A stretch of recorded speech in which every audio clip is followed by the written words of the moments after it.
好难，就是行。这就是传说中的火勺。 鸡爪子，这干嘛使的呀？玩的，害怕，有点害怕呢。害怕！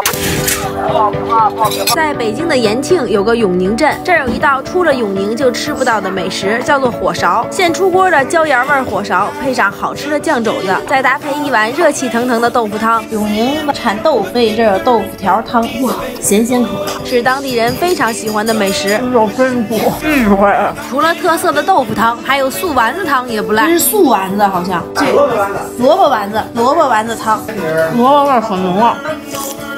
来了这里一定要尝一次，吃完火勺浑身暖烘烘的，再去逛一下这条始建于唐代的永宁古城，里面有很多好玩好吃的，是在北京城里很少见到的玩意儿。我发现了好多小时候才见过的宝贝。这是用什么做的呀？用杂木头的，刷锅用。这怎么卖呀？这5块。这是刷什么的呀？刷奶杯的。我收获了一个，这叫什么？吹柱，还可以打粉扑，还可以擦粉用，还可以多功能，还可以刷鞋、刷牙。这样的爆米花可真是有年头没见过了。快跑！吓死我了！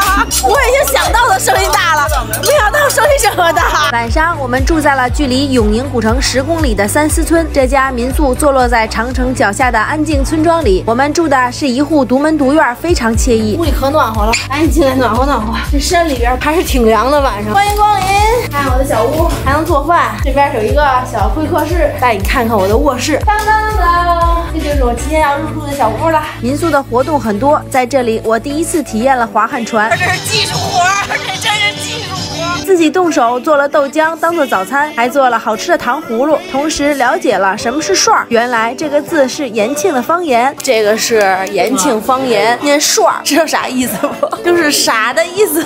够长知识了吧？这字儿也忒难写了。这样的延庆你了解吗？选个周末来玩吧。